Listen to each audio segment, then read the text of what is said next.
The wind of the Arizona Territory did not blow. It scoured. It was a living thing, gritty with sand and smelling of ancient, dry sagebrush, hissing through the leather flaps of the stagecoach window.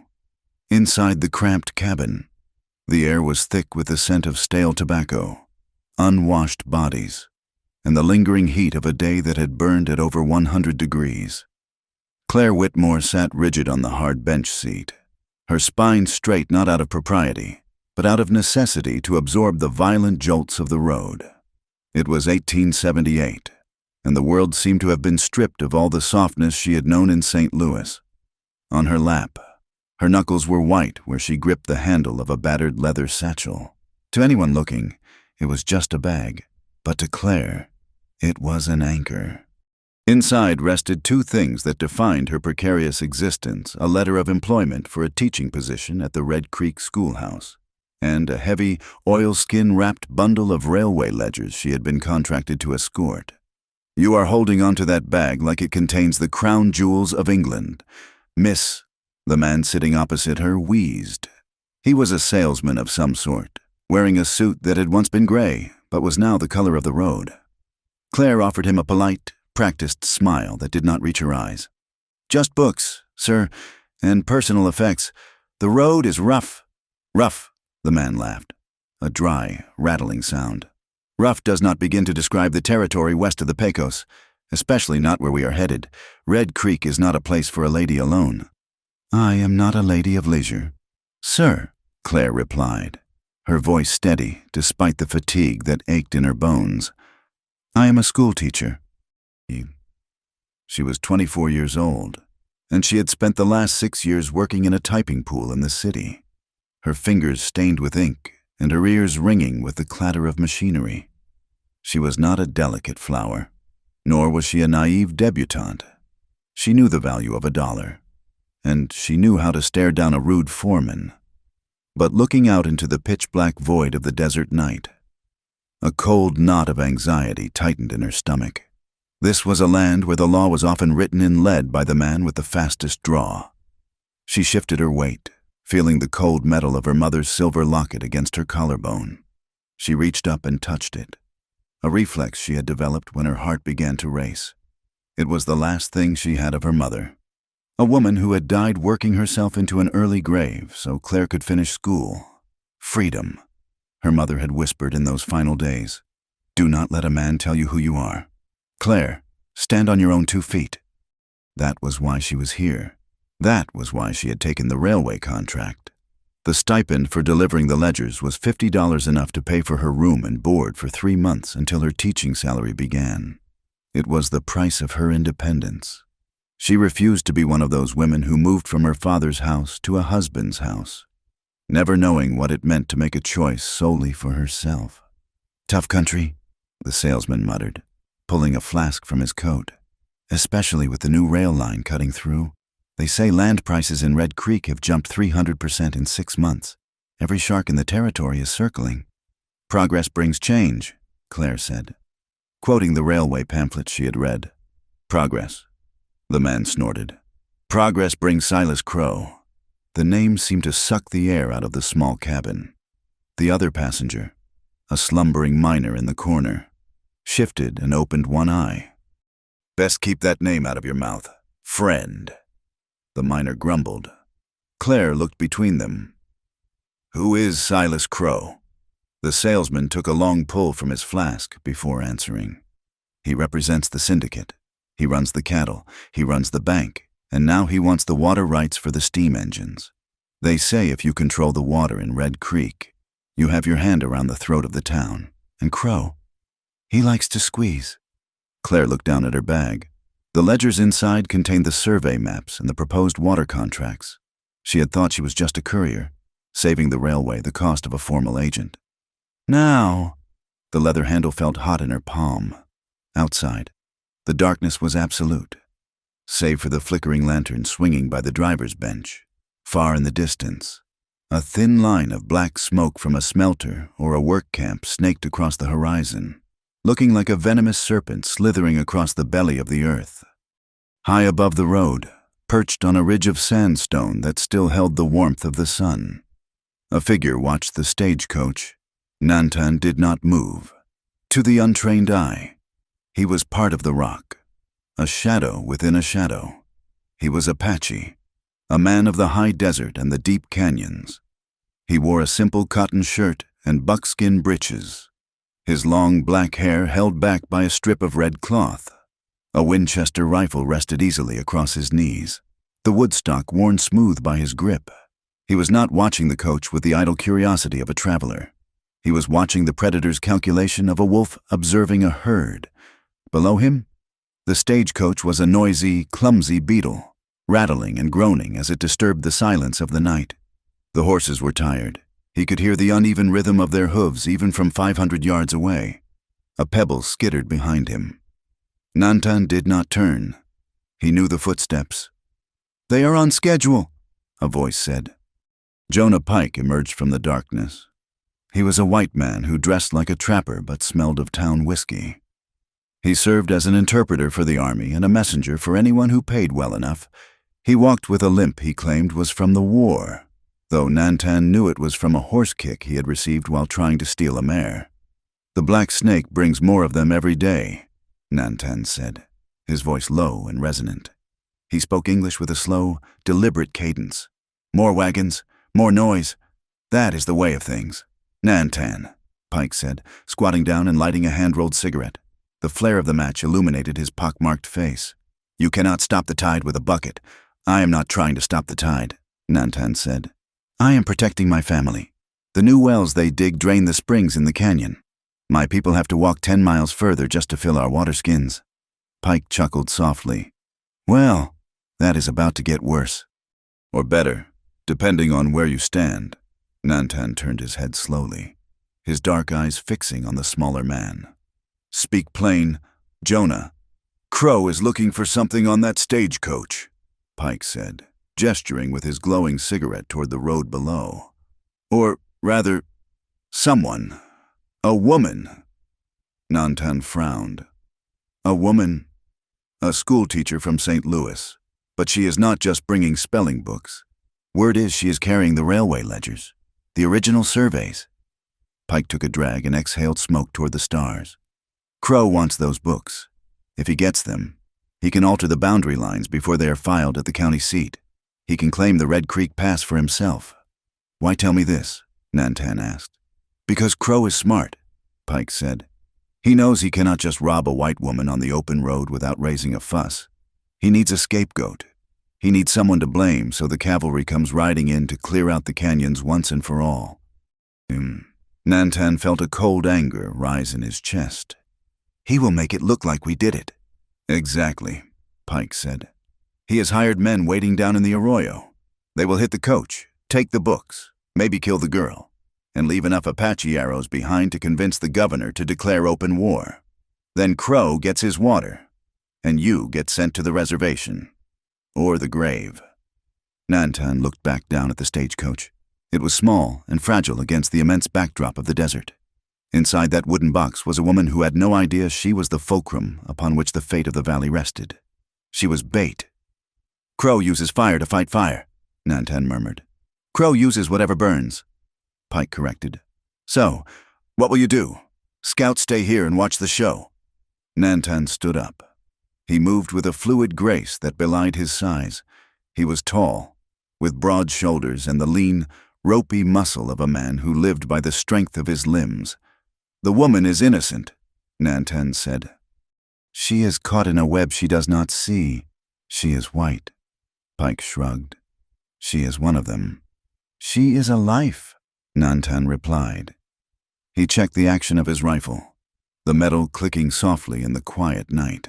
"And I will not let Crow use my people's name to murder her." He did not wait for Pike to answer. He turned and vanished down the backside of the ridge, moving toward his horse that waited in the dry wash below. He rode a paint mustang. Fast and sure-footed, he needed to be ahead of the coach before it reached the narrow pass at the Arroyo of Skulls. Back inside the coach, Claire felt a sudden chill that had nothing to do with the night air. The conversation had died down, leaving only the creak of the suspension and the rhythmic thud of hooves. She pulled the ledger bag closer to her chest. She thought about the interview in St. Louis. The railway superintendent had been a fat man with grease on his chin. "It is a simple courier job. Miss Whitmore," he had said, "we need these documents in the hands of the station master at Red Creek by the 1st of the month. The mail is too slow and too unreliable. A young woman traveling for a teaching post. No one will look twice at you. No one will look twice." She had believed him because she wanted to believe him. She wanted the $500 he had promised, $5 upon acceptance, and $495 upon delivery. Wait, no, $50. $50. Even $50 was a fortune to her. It was enough to buy supplies for her classroom without begging the town council. It was enough to buy a winter coat.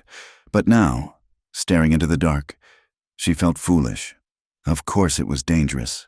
If these papers were valuable enough to pay a typist $50 to carry, they were valuable enough to steal. The stagecoach hit a rut, jolting her violently to the left. The salesman groaned in his sleep. Claire looked at the window again.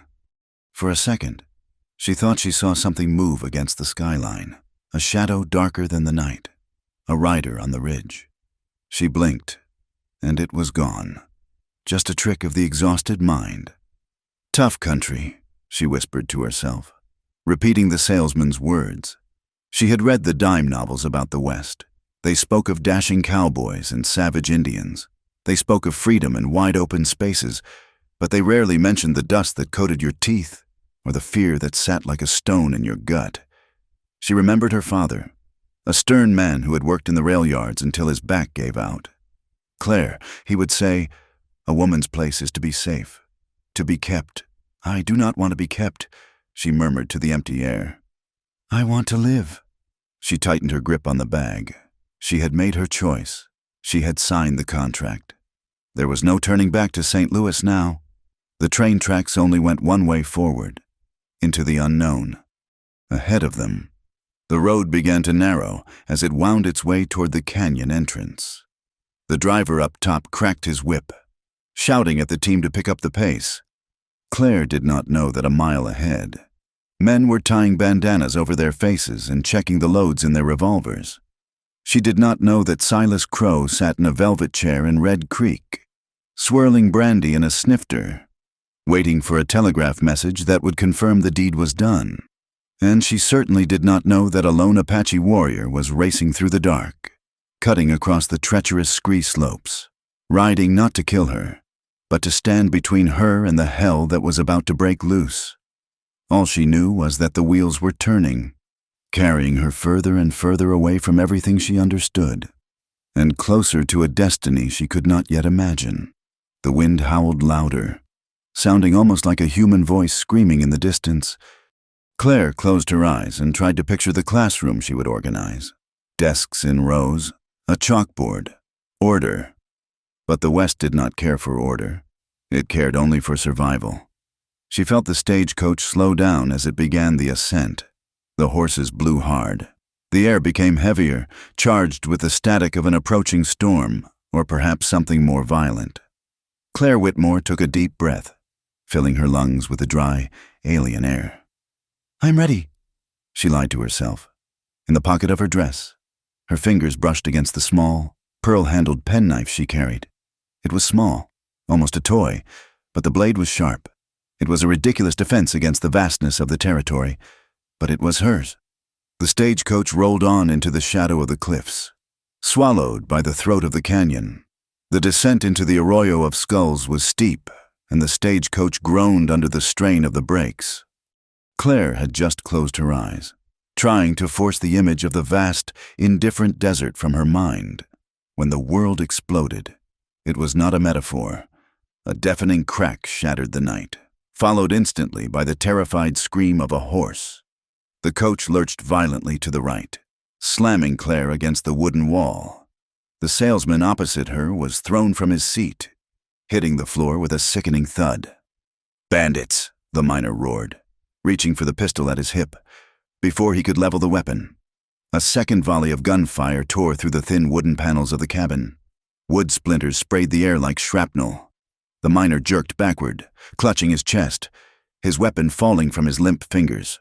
The coach tipped, Gravity took hold, and the vehicle slammed onto its side, sliding through the dirt and rocks with a screech of tearing metal that set Claire's teeth on edge. Dust choked the air, thick and suffocating. Claire coughed, her lungs burning. The leather satchel was jammed hard against her ribs. Instinct, sharp and primal, seized her. "Get out! You have to get out!" She scrambled over the salesman, who was groaning and clutching a broken arm. She kicked the door that was now facing the sky, pushing it open with adrenaline-fueled strength. She hauled herself up, gasping as the cool night air hit her face. Below, in the moonlight, chaos reigned. Figures on horseback circled the wreck, whooping and shrieking in a way that sounded like a nightmare brought to life. They wore feathers and paint, their torsos bare or covered in buckskin. "Apaches!" the salesman screamed from inside the wreck. "Oh God, it is the Apaches!" Claire tumbled from the side of the coach, hitting the hard ground. Pain flared in her shoulder, a sharp, hot sting where the rocks had torn her dress and skin. She scrambled on her hands and knees toward the cover of a cluster of mesquite bushes, dragging the heavy bag with her. She froze behind the brush, her heart hammering against her ribs like a trapped bird. She watched as one of the riders dismounted near the lead horses. He walked with a heavy, stomping gait. He grabbed the reins of the panicked team and shouted something. "Hold them steady. Damn it, I cannot get a clear shot at the driver." Claire blinked, the dust in her eyes stinging. The voice was guttural, angry, and undeniably English. It held the twang of the Missouri riverbanks, not the language of the Athabascan people she had read about in the library in St. Louis. The man stepped into a patch of moonlight. He was painted with streaks of red and black, but the sweat running down his neck had cut channels through the grease, revealing pale, sunburned skin underneath. On his feet, he did not wear moccasins. He wore heavy, hobnailed cavalry boots that crunched loudly on the stones. These were not Apaches. "Check the boot," the man shouted to his companions. "Crow said the bag is in the boot, or with the girl.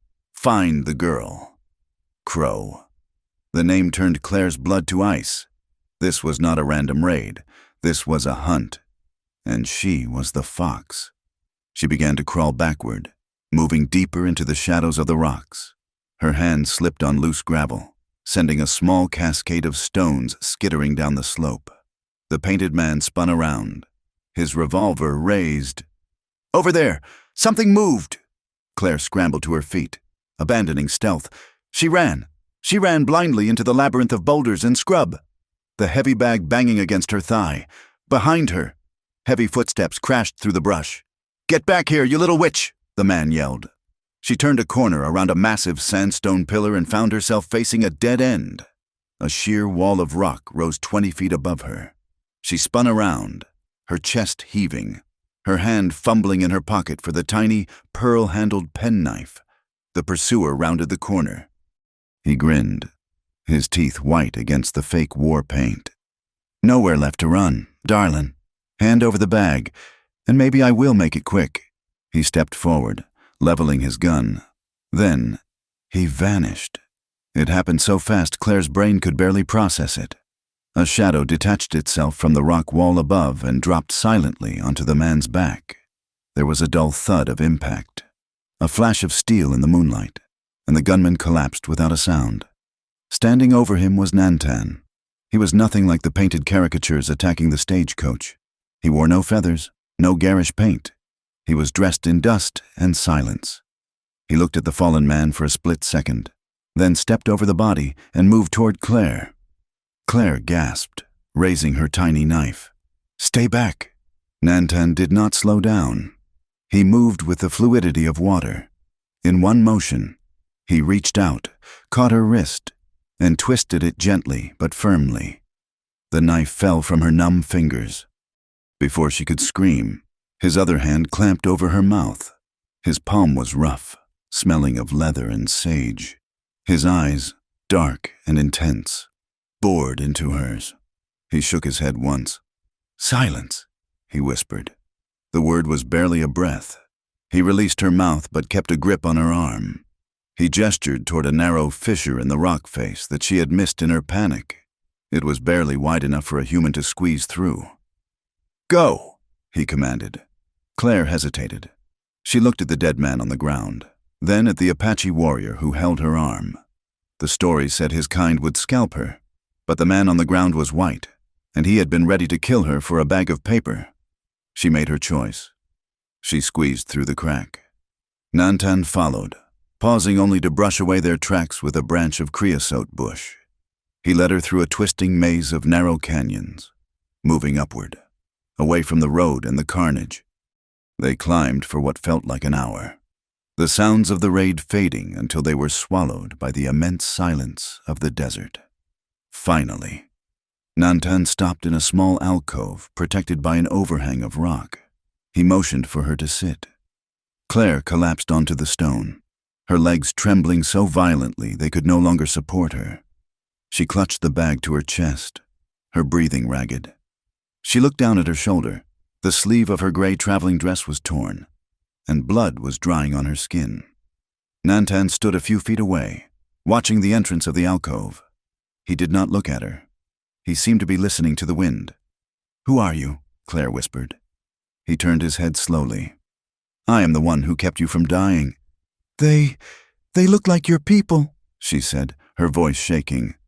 "They were painted." Nantan knelt beside her, his movement sudden.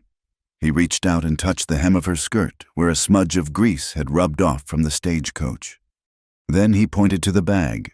"Open your eyes, woman," he said. His voice was low, carrying a hard edge of frustration. "Did you not see their boots?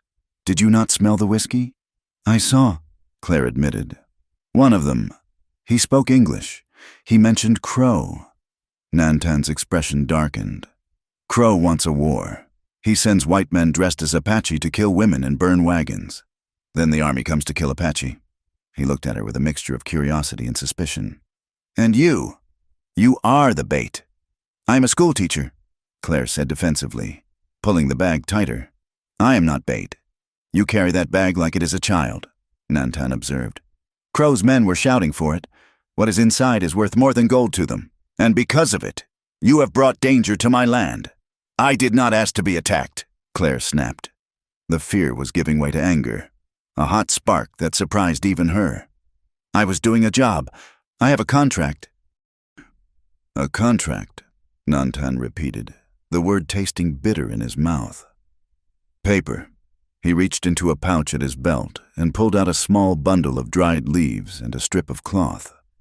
"Your shoulder bleeds. Fix it." He tossed the items to her. Claire caught them.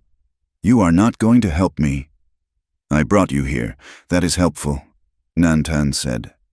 He moved back to the entrance, his back to her. "If you cannot clean a scratch, the desert will take you in 3 days." Claire grit her teeth. She poured a little water from her canteen onto the cloth and wiped the wound.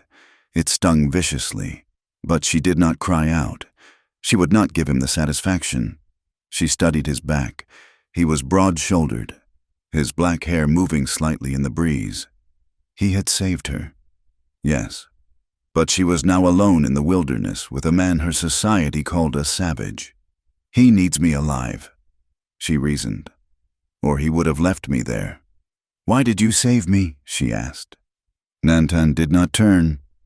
"Because if they killed you, the soldiers would say I did it. If I bring you back alive, maybe the truth survives." "Maybe," Claire said softly. She looked down at the items she had salvaged in her pockets. During the climb, she had picked up a casing that had fallen from Nantan's belt.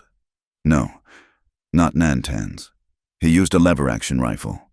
This was a revolver casing she must have snagged on her dress when she crawled near the gunman. She held it up to the moonlight. It was stamped with a manufacturer's mark from back east, standard army issue, and on the floor of the alcove, where Nantan had stood, she saw a crushed cigarette butt. She picked it up. It was hand-rolled, the paper expensive. "They were hired guns," she said, more to herself than him. "Mercenaries." "They are wolves," Nantan corrected, "owned by a bigger wolf." 10 miles away, in the smoky office of the Red Creek Marshal, the air was thick with tension. Silas Crow stood by the window, looking out at the dark street. He was a man of 50, wearing a suit that cost more than most men in the territory earned in a decade.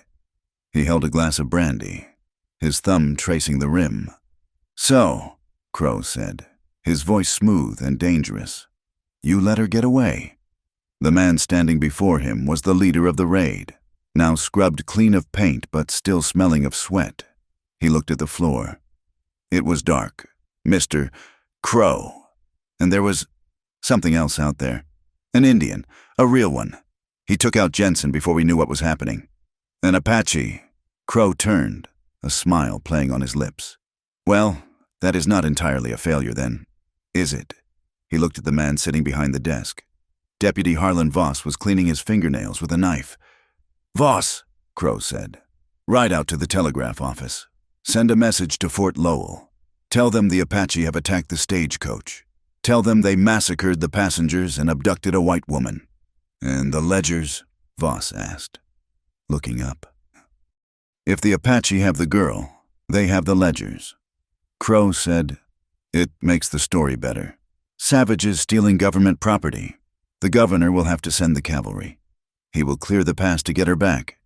"And when will they find her?" the mercenary asked. Crow finished his brandy in one swallow. "They won't.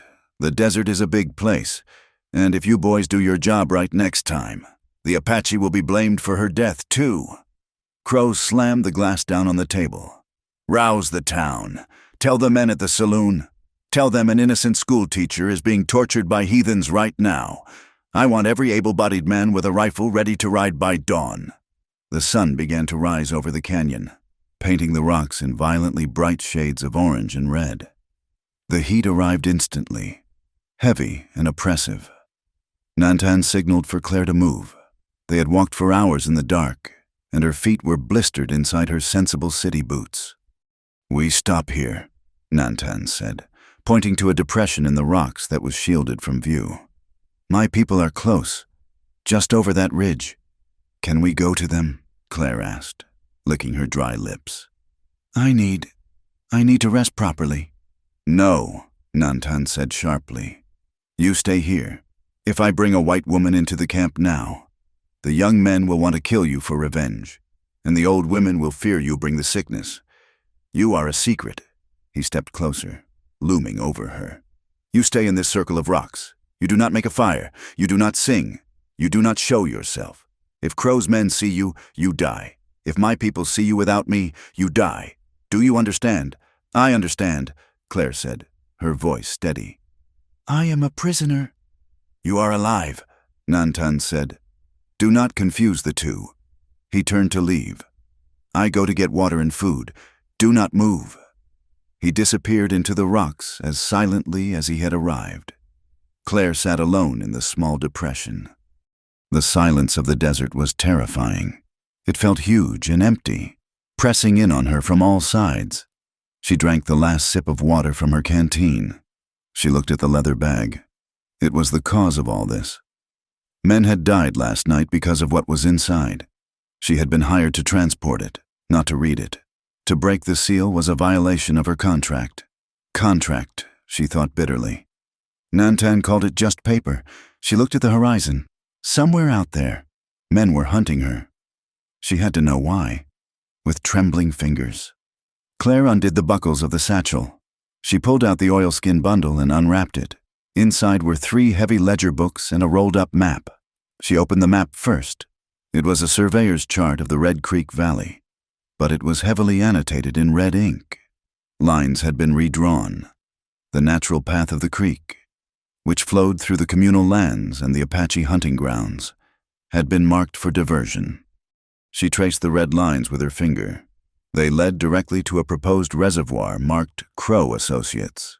She opened the first ledger. It was not just accounting. It was a log of bribes. January 4th, $500 to Judge Miller for expedited filing. February 12th, $200 to Deputy Voss for security services.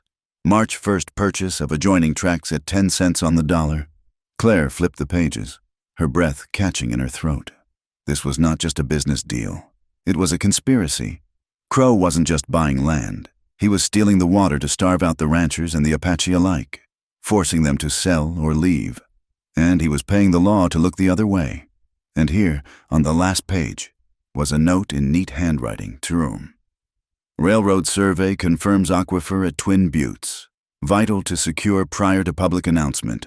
Use any means necessary. Claire closed the book, her hands shaking. She wasn't just a courier.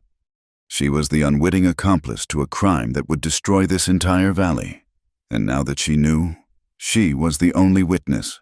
She looked up at the ridge where Nantan had gone. He was trying to protect his family from a war Crow was manufacturing. And she held the proof that could stop it or get them all killed. "I am not a pawn," she whispered to the rocks. Clutching the mother's silver locket with one hand and the damning ledger with the other. "I am not a pawn." The realization settled over her, heavier than the heat. She could not just go to Red Creek and hand this over. The sheriff was bought. The town was being manipulated. She was alone in the desert with a savage. And for the first time, she realized he might be the only honorable man left in the territory. A shadow fell over her. She looked up, gasping, trying to hide the book behind her back. It was Nantan. He had returned sooner than she expected, carrying a water skin and a strip of dried meat. He looked at her, then at the map she had failed to fully conceal. His eyes narrowed. He dropped the water at her feet. "So," he said, his voice flat. "Now you see what you carry?" "I see," Claire said, meeting his gaze. She did not flinch. "I see everything." Nantan squatted down, resting his arms on his knees. "And what will you do with it? Schoolteacher burn it or sell it?" "Neither," Claire said. "I am going to use it to save my life, and maybe yours." Nantan stared at her for a long moment. Then, slowly, the corner of his mouth twitched. It was not quite a smile, but it was the first crack in his stone mask. "Eat," he said. "You will need your strength. The path gets harder from here." The sun over the Sonoran Desert was not merely a celestial body. It was a physical weight, a heavy hammer that struck the earth with relentless monotony. For the first 2 days, Claire Whitmore fought against it. She fought the heat, the glare, and the agonizing thirst that made her throat feel as if it were lined with sandpaper. By the 3rd day, she stopped fighting and started learning. She learned that panting with an open mouth, as one might do after rushing to catch a streetcar in St. Louis, only dried out the lungs and hastened exhaustion. Nantan did not tell her this. He simply walked ahead, his breath rhythmic and silent through his nose. Claire mimicked him. She learned to place her feet not on the shifting gravel, but on the solid patches of earth and rock, saving a fraction of energy with every step. The landscape was a vast, broken cathedral of red rock and scrub brush. Every plant here seemed designed to draw blood. Everything had thorns, spikes, or serrated edges. It was a hostile world. Yet Nantan moved through it as if he were walking through a parlor. They reached a hidden encampment tucked into a fold of the Dragoon Mountains just as the sun began to dip, painting the sky in violent shades of bruised purple and blood orange. Claire had expected teepees and war drums, images fed to her by sensationalist newspapers back east. What she found was far more pragmatic. There were wiki-ups made of brush and canvas blended into the landscape so perfectly that she did not see them until she was 10 feet away. The smell was not of war, but of wood smoke and roasting meat. People looked up as Nantan approached. They did not cheer. They assessed. A woman with silver hair and a face etched with the history of the territory stepped forward. She wore a simple calico skirt over leggings. This was Ishta. She was not a mystic chanting at the sky. She was clearly the one who ensured the group had enough dried venison to survive the winter. Ishta looked at Nantan, then at Claire. Her eyes were sharp, dark obsidian chips that missed nothing. She noted the torn shoulder of Claire's dress, the dust on her face, and the way Claire held her spine straight despite her trembling legs. "She brings trouble," Ishta said in Apache, though the tone was clear enough to Claire. "She brings the truth," Nantan replied in his own tongue, then switched to English for Claire's benefit. "This is Ishta. She is the memory of this band, and she is the one who decides if we eat." Ishta stepped closer. She reached out and touched the torn fabric at Claire's shoulder. The wound beneath was angry and red, crusted with dried blood. The older woman made a gesture to a younger girl, who ran to fetch a bowl of water and a poultice of crushed leaves. When the girl returned, Ishta moved to clean the wound. Claire flinched instinctively but did not pull away. However, when Ishta reached for the hem of the dress to tear a strip for a bandage, Claire stopped her. "No," Claire said, her voice raspy but firm. "It is the only dress I have." She reached into her battered satchel, which she had refused to let Nantan carry. Her fingers found her small sewing kit. With steady hands, despite the exhaustion, she threaded a needle. She took the water from the girl, cleaned the wound herself with a grimace, and then, biting her lip until it turned white, she began to stitch the torn fabric of her sleeve, pulling the edges together to cover her skin. It was a small act of vanity, perhaps, but also an act of defiance. She would not be unmade by this desert. She would not be a rag doll. Nantan watched her from where he stood by a small fire. He saw the tremor in her hands, but he also saw the precision of the needle. She was in pain, terrified, and surrounded by strangers who could kill her without consequence. Yet she insisted on mending her own dignity. "She has iron in her blood," Ishta muttered, turning back to her cooking pot. "Let her eat." That night, they sat by the low fire. The food was meager strips of tough jerky and a paste made from mesquite beans, but to Claire, it tasted like a banquet. Nantan sat across from her. He had not spoken much since their arrival. He seemed to be listening to the wind, his head cocked slightly to the west. "You did well today," he said suddenly. "Most people from the cities break after the first 10 miles. I did not have a choice," Claire replied, wiping her mouth. "Survival is a powerful motivator. Choice is a luxury," Nantan said. He took a water skin and took a small sip, then offered it to her. It was nearly empty. Claire looked at the skin. She knew water was life here. To offer it was more intimate than a handshake. She took a small sip, just enough to wet her tongue, and handed it back. "Thank you," she whispered. Just then, a low whistle cut through the darkness. Nantan was on his feet instantly, his rifle in his hand. A figure emerged from the gloom. Hands raised, it was Jonah Pike. The interpreter limped into the firelight, his eyes darting nervously around the camp. He smiled, but it was a smile that did not reach his eyes. It was the smile of a man who sold bad horses. "Peace, Nantan," Pike said, switching between broken Apache and English. "I come with news from the town. Bad news." "Speak," Nantan commanded. Pike looked at Claire. His gaze lingered on her in a way that made her skin crawl. He was calculating her weight in gold. "Crow has been busy," Pike said, squatting by the fire. "Deputy Voss has plastered posters all over Red Creek and as far as Tucson. They are saying you and your band attacked the stagecoach. They say you butchered the men and dragged the schoolteacher off to be used." Claire gasped. "That is a lie. Truth does not matter when money talks, miss," Pike said with a shrug. "There is a reward. $2,000 for your rescue, and a $500 bounty on the head of every Apache brave in this district. Dead or alive." Nantan's face remained impassive, but his knuckles whitened on his rifle stock. "He turns the settlers into hunters. Every drunk with a gun is saddling up," Pike warned. "Crow is telling them that anyone who hides the girl is an enemy of the United States. He is stirring up a frenzy. Nantan, if they find you, they will wipe this whole camp out just to get to her." Pike turned his eyes back to Claire. "Maybe it would be better if she came back with me. I could sneak her into town, tell the sheriff she escaped. Save your people the trouble." Claire looked at Pike. She saw the greed in his sweat-slicked face. If she went with him, she would never make it to the sheriff.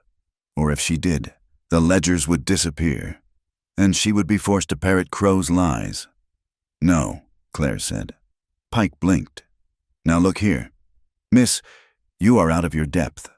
"I am staying," she said, moving closer to Nantan. "I do not trust you, Mr. Pike. And I certainly do not trust Silas Crow." Pike's smile faltered. He looked at Nantan, then shrugged. Suit yourself, but the cavalry is coming, and they do not ask questions first. Pike disappeared back into the night as quickly as he had come, leaving a cloud of suspicion hanging over the fire. Nantan looked at Claire. He is right about one thing. You are dangerous to us. $2,000 is enough money to make a brother turn on a brother. Do you want me to leave? Claire asked. I want my people to live, Nantan said. Tomorrow, we must move, higher into the rocks, where horses cannot follow easily. Later, as the camp settled into sleep, Claire lay on a blanket of woven wool. The desert night was freezing, a sharp contrast to the brutal day. She shivered, curling into a ball. She felt a heavy weight settle over her shoulders. She opened her eyes to see Nantan placing a buffalo hide over her. He started to pull away, but Claire sat up.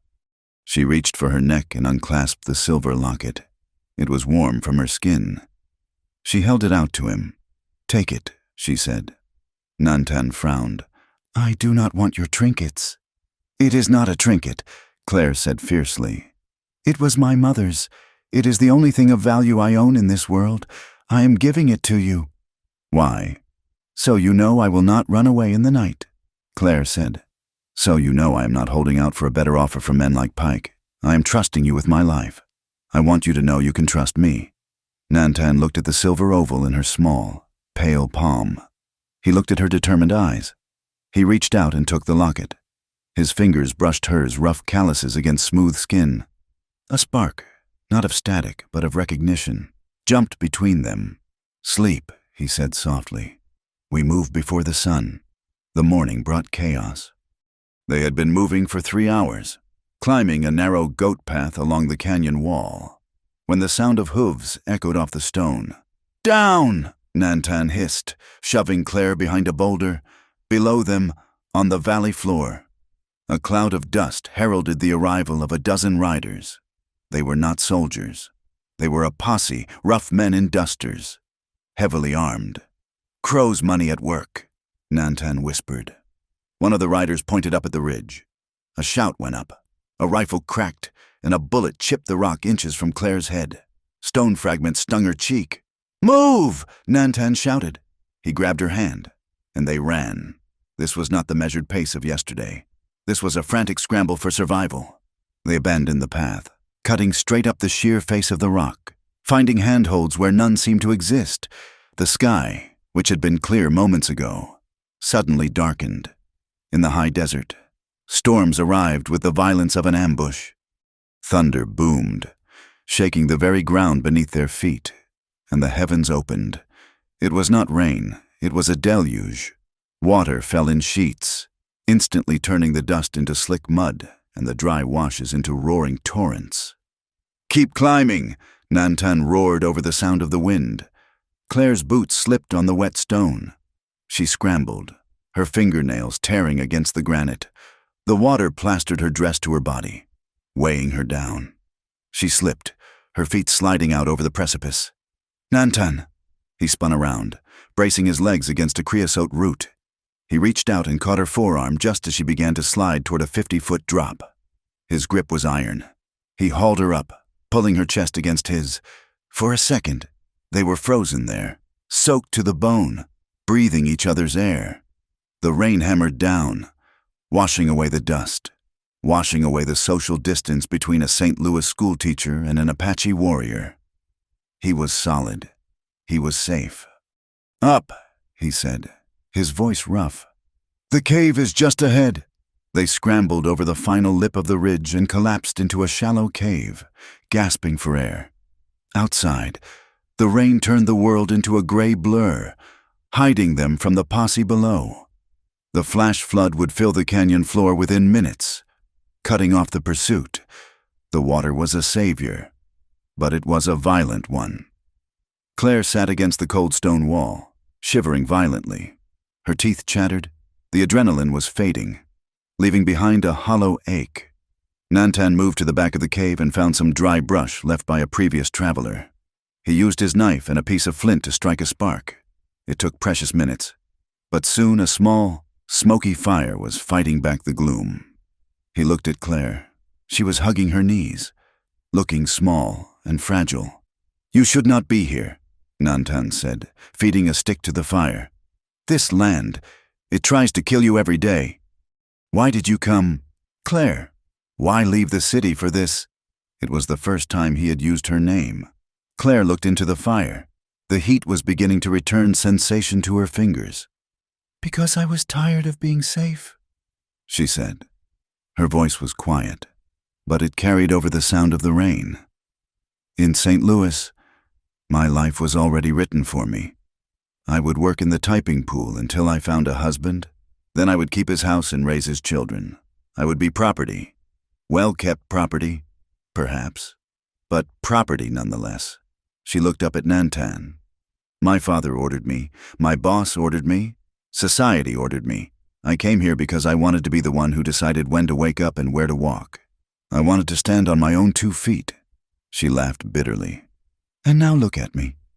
Hunted, hiding in a cave." Nantan studied her face. The firelight danced in his dark eyes. He saw the strength beneath the fear. He saw a spirit that mirrored his own, a desire to be free. "Not just safe." "You are not hiding," Nantan said. "You are fighting. There is a difference." "I am tired of being ordered." "Nantan," she whispered, "I will not go back to being a piece of luggage for Crow or anyone else. I would rather die in this desert than be sold." Nantan reached into his pocket and pulled out the silver locket. He held it out to her. "Keep it," he said. "But the deal."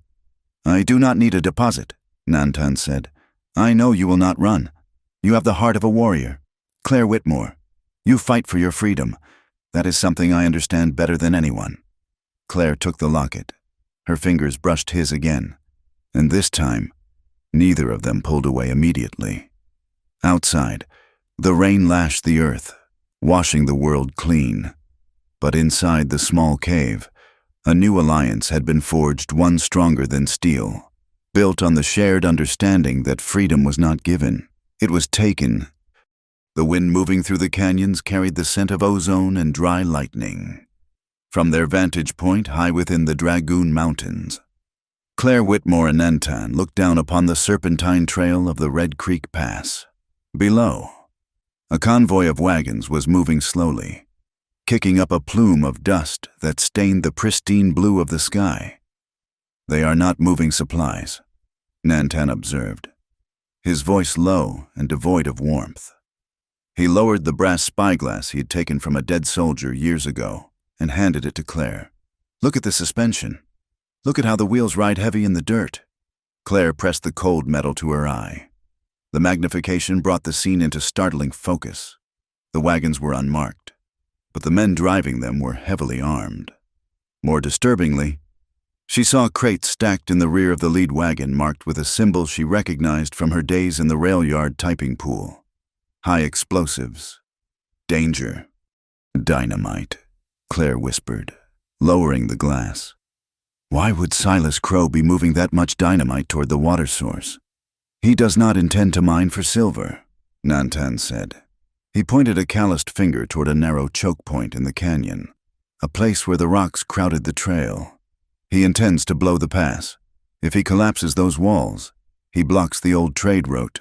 The only way into the valley will be through the land he has already bought, and he will blame the explosion on us."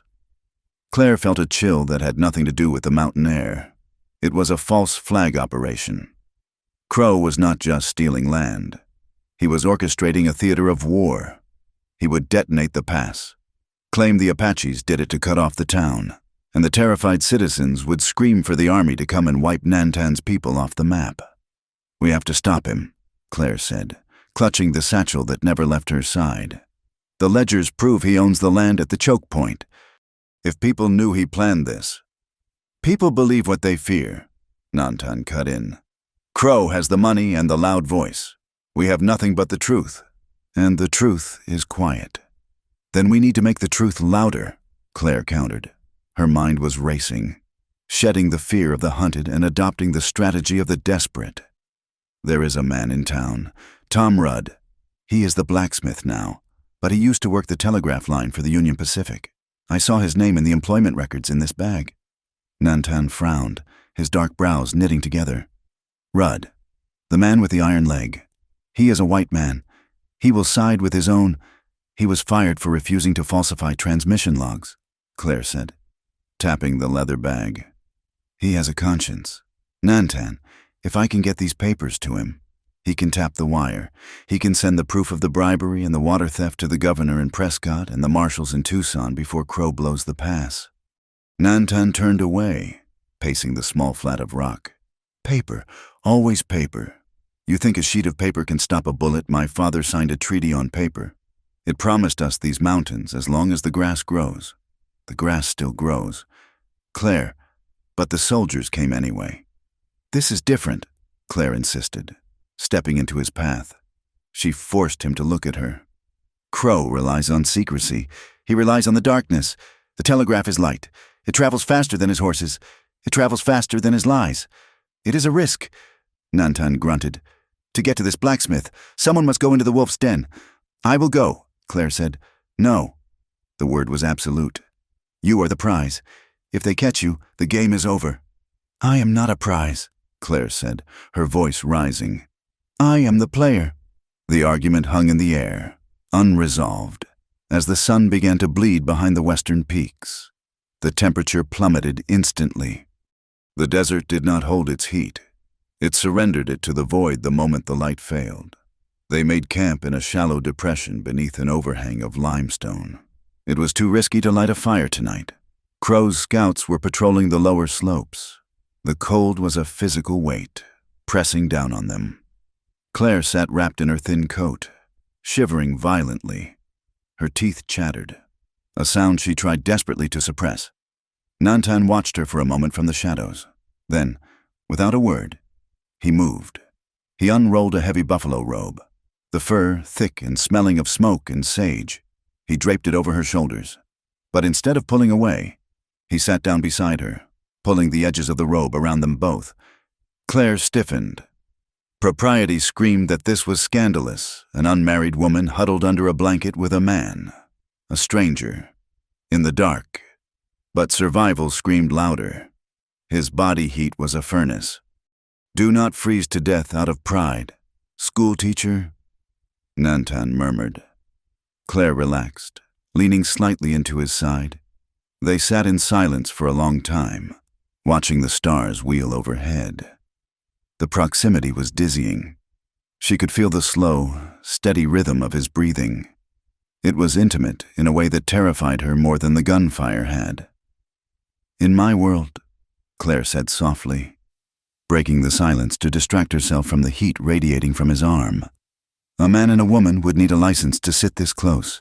A judge would have to sign a paper. A priest would have to bless it. More paper, Nantan said, a hint of amusement in his deep voice. Your people need permission for everything, even for the heart. It is called law, Claire defended weakly. It protects women. It ensures commitment. Does it? Nantan turned his head. In the starlight, his eyes were pools of ink. Does a paper stop a man from beating his wife? Does a paper make him stay when the winter is hard? Claire thought of her neighbor back in St. Louis, a woman who hid bruises under powder while clutching her marriage certificate like a shield. No, she admitted. It does not. Among the Apache, Nantan said, looking back at the stars. There are no courts for this. If a man chooses a woman, he hunts for her, he provides for her family. He stands before the tribe and says, I choose her. That is the law. His honor is the seal. If he leaves, he is nothing. He has no face. And the woman, Claire asked, does she get to choose? She always chooses, Nantan said. If she puts his belongings outside the wickiup, the marriage is over. She is free. No judge can force her to let him back in. Claire fell silent, digesting this. Freedom. It always came back to freedom. In the middle of what her books called savagery, there was a respect for consent that her civilized world often forgot. It sounds honest, she whispered. It is hard, Nantan corrected. Freedom is always harder than chains. Chains hold you up. Freedom requires you to stand. He shifted, and his hand brushed against her arm beneath the fur. He did not pull away. Neither did she. For a moment, the war with Crow, the ledgers, the danger, it all faded. There was only the warmth of the man beside her and the vast, indifferent sky. The peace of the night was shattered not by sound, but by movement. Hours later, the moon had set, leaving the camp in pitch blackness. Claire was dozing, her head resting near Nantan's shoulder, when the sound of a zipper scratching against canvas woke her. It was the sound of her satchel being opened. She did not gasp. She did not flinch. Her time in the desert had taught her stillness. She opened her eyes to mere slits. A figure was crouched over her bag, which she had used as a pillow. It was Jonah Pike. The interpreter had slipped away from the main group of Apache sleepers and crept into their refuge. He was moving with agonizing slowness, his fingers extracting a single sheet from the loose binding of the ledger. It was the map, the one with the red lines marking the water diversion. Claire's heart hammered against her ribs. If she screamed, Pike might panic and stab her. If she grabbed the gun, she might miss. She waited until the paper was fully out of the bag. "That page is worth nothing without the signature on the next one," Claire said clearly into the darkness. Pike jumped as if he had been electrocuted. He spun around, a knife flashing in his hand. "Quiet," he hissed, his face a mask of desperate greed. Claire sat up, shedding the buffalo robe. She did not look at the knife. She looked at his eyes. "You think Crow will pay you for a map he knows where the water is? Jonah. He drew the lines. He needs the book that proves he bribed the judge. And you just left that in the bag." Pike hesitated, glancing between the paper in his hand and the bag. "I will take the whole bag. Then—" "Try it," Claire said. She reached into her pocket and pulled out a lucifer match. She struck it against the rock. The flame flared, bright and blinding in the dark. She held it inches from the open satchel, which was stuffed with dry paper. "One step closer, and I burn it all," Claire threatened. Her voice did not shake. "Crow gets nothing. You get nothing. And Nantan wakes up and finds you holding a knife on me." Pike froze. The greed warring with self-preservation in his eyes was pathetic to behold. "You are bluffing, schoolteacher. You would not burn your only leverage. I would rather see it ash than see it in your hands," Claire said coldly. "Back away." Pike licked his lips. He lowered the knife slightly. Suddenly, a shadow detached itself from the wall of the shelter. Nantan had not been asleep. He rose behind Pike like a spirit of vengeance. His hand clamped onto Pike's shoulder, and with a terrifying display of strength, he hurled the smaller man backward out of the shelter. Pike landed hard in the dirt, gasping for air. Before he could scramble up, Nantan's rifle was leveled at his chest. "I should have cut your throat the first day," Nantan growled. The commotion woke the camp. Elder Ishta and the others surrounded them, weapons drawn. "He tried to steal the book," Claire said, extinguishing the match and closing her bag. "He was going to sell us out to Crow." Pike held up his hands, sweat dripping from his nose. "I was trying to help. I thought if we gave Crow the book, he would call off the attack I was doing it for the tribe." "Liar!" Nantan spat. He cocked the lever of the rifle. "No!" Claire shouted.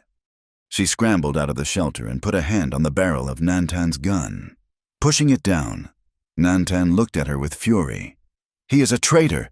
He dies—" "If you kill him, you prove Crow right," Claire argued rapidly. "Crow wants the world to see you as savages who kill messengers. Do not give him that satisfaction, and do not let his blood stain this ground." Nantan stared at Pike, his finger trembling on the trigger. Then he looked at Claire. He saw the resolve in her face. She had outsmarted the traitor without violence. She had held the line. "Get out," Nantan snarled at Pike. "If I see your face in these mountains again, I will leave you for the buzzards." Pike did not need to be told twice. He scrambled to his feet and ran into the darkness, disappearing down the slope toward the town.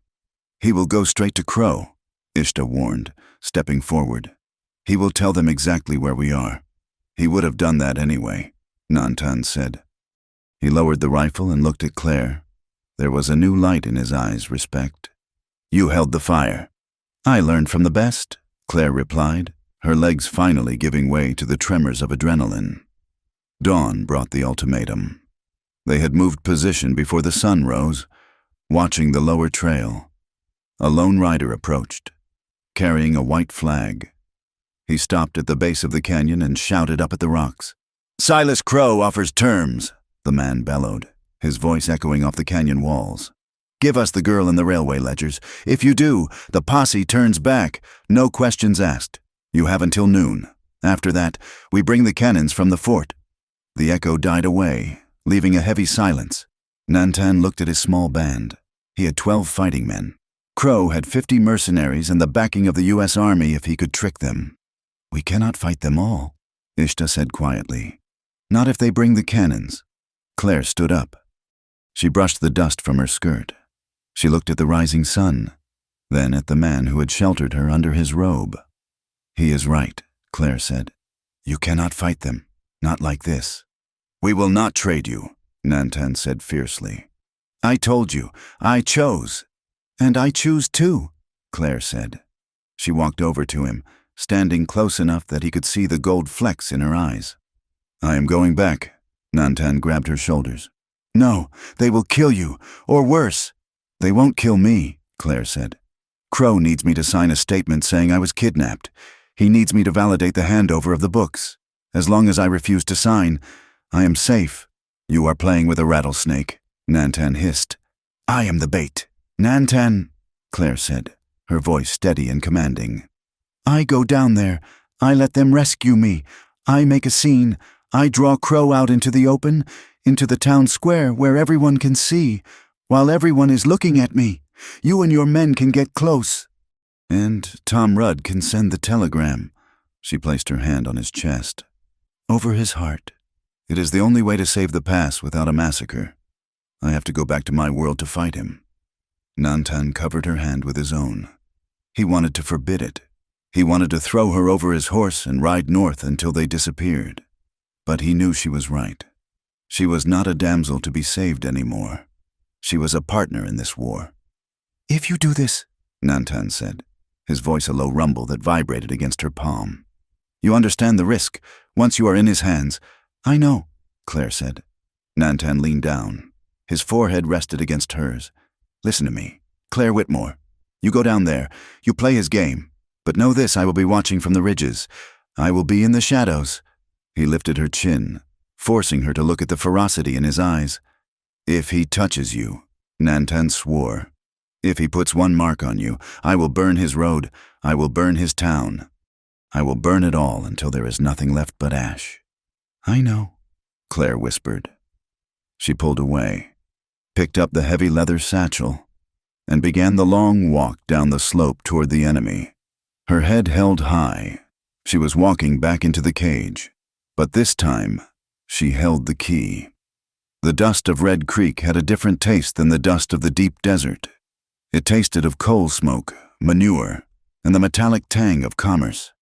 Claire Whitmore walked down the center of the main thoroughfare, the midday sun casting a short, sharp shadow at her heels. She did not look like the schoolteacher who had left St. Louis. Her gray dress was stained with red clay and torn at the hem. Her hair, once pinned in a severe bun, hung in a loose, wind-tangled braid over her shoulder.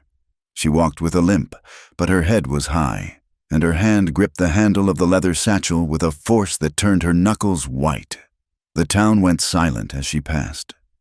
The piano in the saloon stopped mid-bar. Men stepped out of the general store, shading their eyes. They had heard the rumors the savages had taken her. She was dead.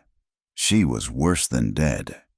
Yet here she was, walking out of the wilderness like a ghost returning to haunt the living. Silas Crow stood on the raised boardwalk in front of the land office, a cigar clamped between his teeth.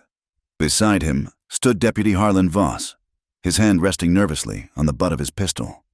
Crow's eyes widened slightly, but he recovered quickly, pasting a look of relieved concern onto his face. "Miss Whitmore," Crow bellowed, stepping down into the street, his arms spreading wide. "By God, it is a miracle we were told the Apache had butchered you." Claire stopped 10 feet from him. She did not smile. She did not weep with relief. She stood like a statue carved from sandstone. "You were misinformed, Mr. Crow," Claire said. Her voice was raspy from days of thirst, but it carried clearly in the hush of the street. "Get her some water," Crow shouted to the gawking crowd, playing the role of the benevolent patriarch. "She is in shock. Deputy, help her inside. We need to get a statement signed so the governor can authorize the reprisal." Voss stepped forward, reaching for her arm. "Come along. Miss, you are safe now." Claire sidestepped him. "I do not need to go inside, and I do not need to sign your statement." She dropped the heavy satchel onto the dirt road. It landed with a dull thud. "I am here to return the property of the railway," Claire announced, turning to face the gathering crowd. She saw Tom Rudd, the blacksmith, standing by the door of his shop, leaning on his heavy hammer. He gave her a barely perceptible nod. The telegraph key in the office behind him had been clicking for the last 20 minutes. "And," Claire continued, raising her voice, "I am here to report a crime." Crow's smile grew tight. "Now, Miss Whitmore, you have been through a terrible ordeal. The heat, the trauma, it makes the mind wander. Let us get you inside." "My mind is clear," Claire said. She reached into her pocket and pulled out the brass shell casing she had found at the ambush site. She held it up so the sun glinted off the metal. "This is a standard issue .45 caliber casing, manufactured in Connecticut, sold to the Army and to private security firms." She threw the casing at Crow's feet.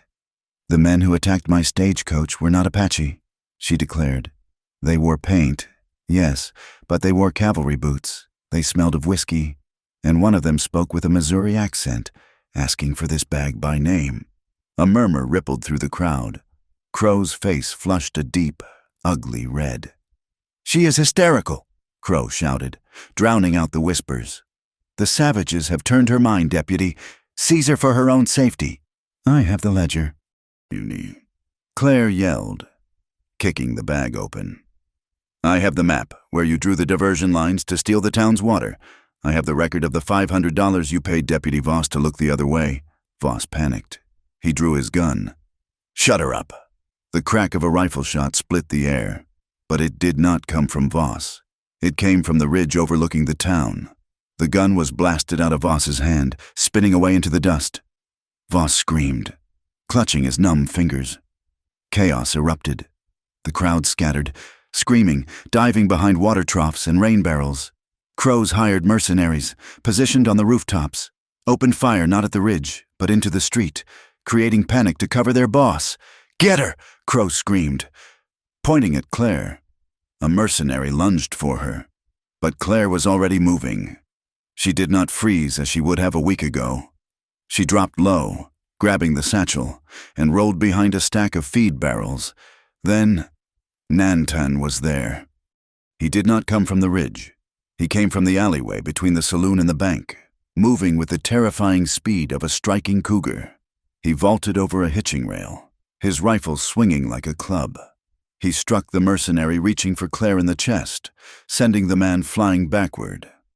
Nantan grabbed Claire's arm, hauling her up. "Run!" They sprinted through the chaos, bullets kicking up spurts of dirt around their feet. They were not running away. They were running toward the blacksmith shop. Tom Rudd was waiting. He kicked the door open, providing them cover, and fired a shotgun blast into the air to scatter the mercenaries. "Did you send it?" Claire gasped as they dove inside, the heavy oak doors slamming shut behind them. "It is done," Rudd said, his face grim. "The governor's office acknowledged receipt 5 minutes ago. The U.S. Marshal in Tucson has been alerted. Outside." The shooting stopped abruptly. A silence, heavier than before, descended. Then, Crow's voice drifted in from the street, ragged and desperate. "You think a telegram stops me? I own this valley, I own the water." "He is running," Nantan said, listening to the sound of galloping hooves retreating south. "He knows the law is coming. He goes to the pass." Claire's eyes widened. "The dynamite! He is going to blow the dam and the pass. If he cannot own the water, he will destroy the source so no one can have it. He will bury the canyon," Nantan said. "My people are still in the lower camp." "We have to stop him," Claire said. They burst out the back door of the smithy, Nantan whistled, and his paint horse, which had been tethered in the alley, trotted forward. Nantan swung into the saddle and pulled Claire up behind him. "Hold on," he commanded. They rode out of Red Creek, not as fugitives, but as hunters. The ride to Red Creek Pass was a blur of wind and grit. The storm that had threatened for days was finally breaking, the sky turning a bruised purple over the mountains. The wind howled through the canyons, throwing sand into their eyes. Crow had a head start, but Nantan knew the land. He did not take the road. He guided the horse up a steep, treacherous goat trail that cut across the face of the mesa. "It is too steep," Claire shouted over the wind, burying her face in Nantan's back. "Trust the beast," Nantan shouted back, "and trust me." They crested the ridge and looked down. Below, at the narrowest neck of the canyon where the creek flowed through a natural stone arch, Silas Crow and 2 of his men were frantically unloading crates from a wagon. They were rigging the explosives to the base of the arch. If that arch fell, it would dam the creek and crush the Apache winter camp located a mile downstream under a landslide of rock. Nantan dismounted, pulling his rifle from the scabbard. "Stay here." "No," Claire said, sliding down beside him. "He has men covering the approach. Look." She pointed to a sniper positioned on a rock outcropping. "You cannot get a clear shot at Crow without exposing yourself." She pulled the map from her dress, the copy she had kept on her person. "There is a ventilation shaft for the old silver mine. It comes out right behind that arch. I saw it on the surveyor's chart." Nantan looked at her, then at the terrain. He nodded. "Lead." They moved through the rocks, crawling on their bellies. The wind masked the sound of their movement. They found the shaft opening, half hidden by mesquite. It was tight, dark, and smelled of bat guano. They dropped into the darkness, moving quickly through the tunnel until they saw light ahead. They emerged onto a ledge directly above the arch, 20 feet above Crow's head. Crow was sweating, his expensive suit ruined. He was jamming a fuse into a stick of dynamite. "Light it!" Crow screamed at his men. "The marshal will be here in an hour." "Silas Crow!" Claire's voice rang out from the ledge. Crow looked up, startled. Nantan stepped to the edge, his rifle leveled. "Step away from the powder," Nantan ordered. Crow laughed, a manic, broken sound. He held a lit match inches from the fuse. "Or what you will shoot me, I drop this match, and we all go to hell together." "Why?" Claire asked, standing beside Nantan. "Why destroy everything? You have enough money?" "It is not about money," Crow roared. "It is about order. I built this town. I brought civilization to this godforsaken dust bowl, and you would give it back to them." He gestured wildly at Nantan. "They are animals." "No," Nantan said, his voice cold and steady. "We are just men. That is what you hate. You need us to be monsters so you can feel like a god." "I am a god here," Crow yelled. He moved to drop the match. The crack of Nantan's rifle was deafening in the enclosed canyon. The bullet did not hit Crow. It hit the rock directly next to his hand, sending a spray of granite shrapnel into his face. Crow screamed, clutching his eyes, dropping the match. The match fluttered down, landing harmlessly in the dirt, inches from the fuse. Crow stumbled backward, blinded by the dust and blood. He lost his footing on the loose shale of the creek bank. He flailed, trying to grab a root, but the earth gave way. He tumbled backward into the rushing water of the creek, his head striking a boulder with a sickening crack. The current caught him, dragging his limp body downstream toward the very lands he had tried to steal. The hired men, seeing their paymaster gone and an Apache warrior holding the high ground, dropped their weapons and raised their hands. Nantan lowered his rifle. He looked at Claire. She was trembling, the adrenaline crashing out of her system. "It is finished," he said. Night had fallen by the time they made camp. They did not return to the town, nor did they go back to the tribe immediately. They stopped at a small, secluded hot spring hidden in a box canyon, a place Nantan said was sacred to the mountain spirits. The air was cool, but the rocks retained the heat of the day. A small fire crackled, casting dancing shadows on the canyon walls. Claire sat by the fire, wrapping a blanket around her shoulders. She felt hollowed out. She had seen a man die today. She had been the cause of it, in a way. Nantan sat across from her, cleaning his rifle. The weapon was a part of him. But tonight, he set it aside, far from his reach. "You are shaking," he observed. I never watched a man die before," Claire whispered. "Even a bad man. It takes a piece of your soul," Nantan said softly. "Every time, even when it is necessary." He moved around the fire and sat beside her. He did not touch her, but his presence was a solid anchor in the spinning world. "You saved the valley, Claire." "The water still flows. My people and your people, they will have a tomorrow because of you." Claire looked at him in the firelight. The sharp angles of his face were softened. He was no longer the terrifying warrior or the stoic guide. He was just a man who had ridden into gunfire for her. "I cannot go back," she said suddenly. "Not to who I was, the school teacher from St. Louis. She died in that stagecoach." "Good," Nantan said. "She was afraid of her own shadow. The woman sitting here commands the storm." Claire turned to him. The distance between them seemed to vanish. She reached out, her fingers trembling, and traced the line of his jaw. His skin was warm. "Nantan," she breathed. He turned his face into her hand, kissing her palm. It was a gesture of such reverence that it made her heart ache. "I am here," he murmured. Claire moved closer. She felt the need to be held, to affirm life in the face of the death they had witnessed. But as she leaned in, a sudden wave of vulnerability washed over her. She pulled back slightly, her eyes searching for him. She swallowed hard. "I have never been with a man. I am still a virgin."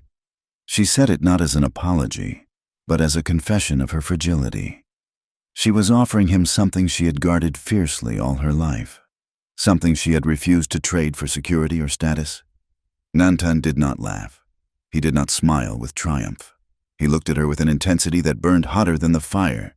He reached out and gently lifted her chin, his thumb brushing her lip. "Then we will go slowly," he whispered. He leaned in, and his lips met hers. It was not the rough, demanding kiss of the romance novels she had read. It was soft, questioning, asking for permission with every pressure. Claire sighed into his mouth, her hands moving to grip his shoulders. The fear evaporated, replaced by a deep, resonant rightness. He lowered her gently onto the blankets. The firelight flickered, casting long shadows that eventually merged into the darkness, leaving them in a private world where the only language was touch, and the only law was love. The next morning, the sun rose over a changed world. They rode down to the Apache encampment first. Ishta was waiting. She saw the way Nantan helped Claire down from the horse. She saw the silver locket around Nantan's neck and the strip of red cloth tied around Claire's wrist, an Apache token of protection. The tribe gathered. There were murmurs, some wary, some curious.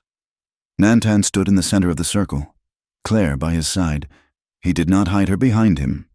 He stood shoulder to shoulder with her.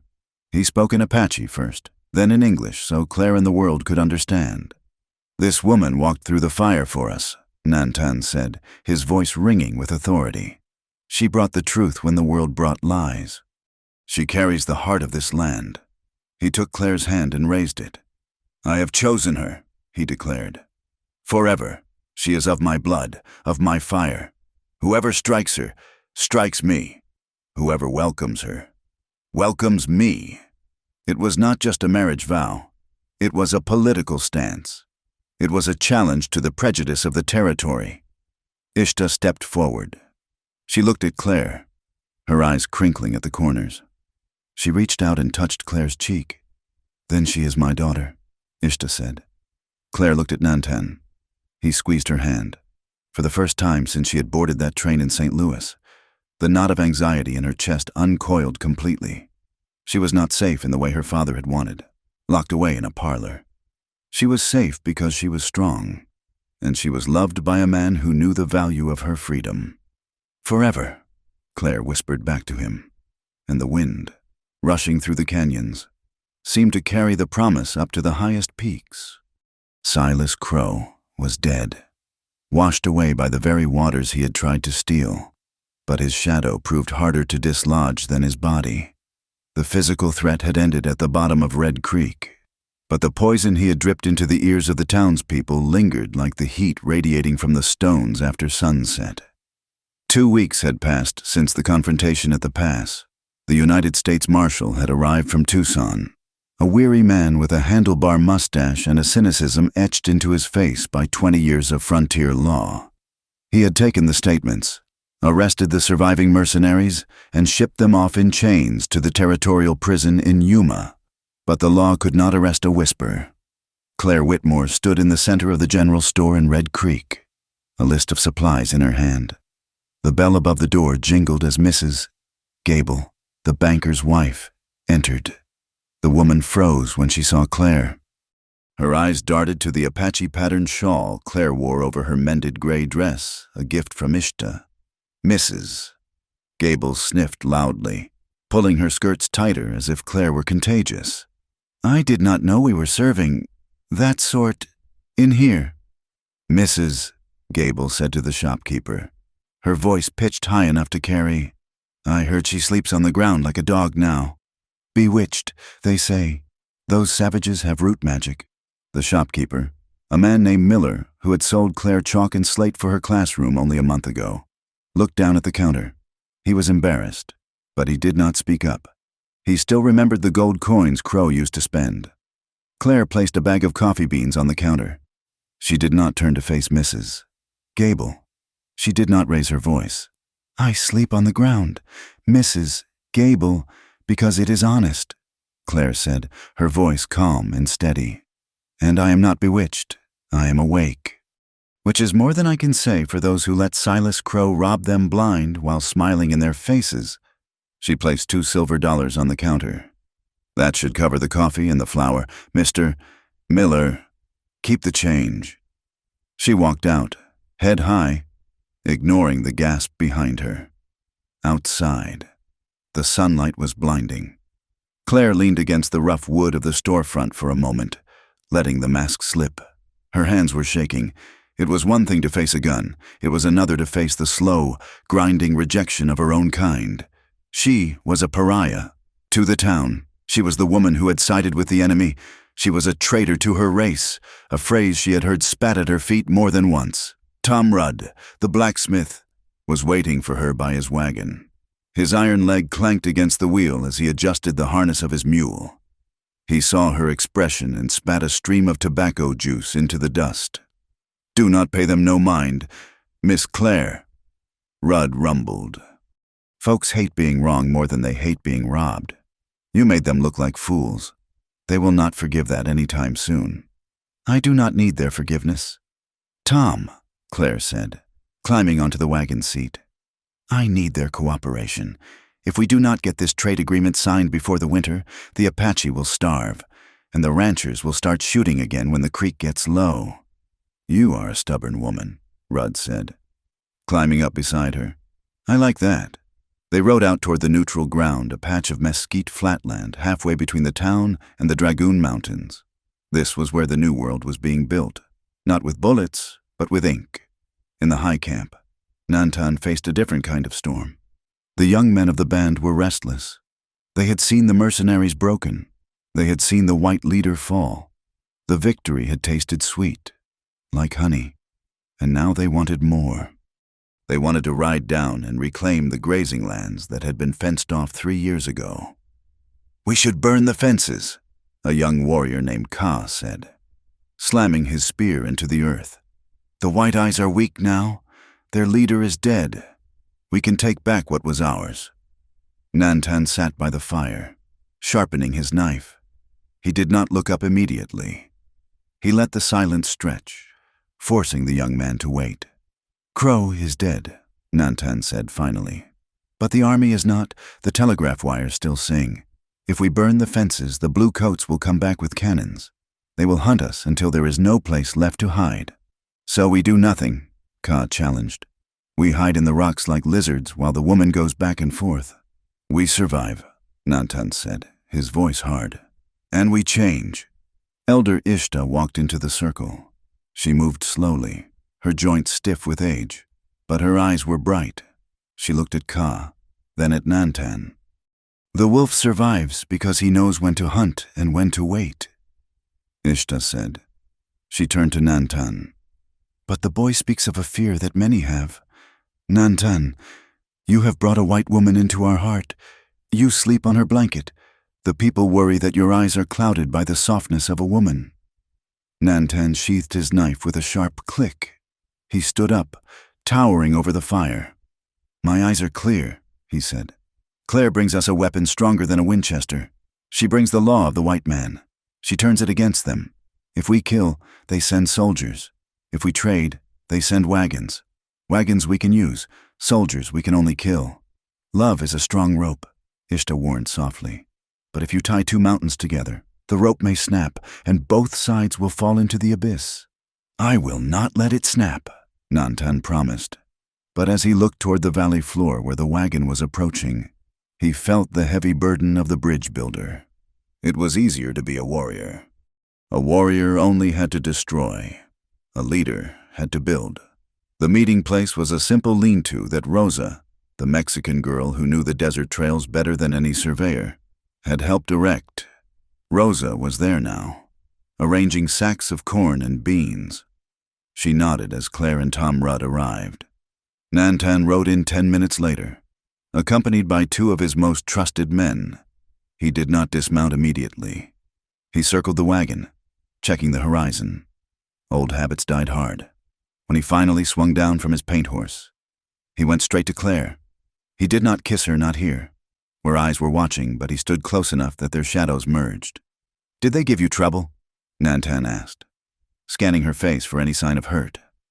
Only words, Claire said. I have heard worse. She moved to the flat rock that served as a table. She opened her leather satchel, the same one that had carried the stolen ledgers. Now, it carried fresh paper and a bottle of ink.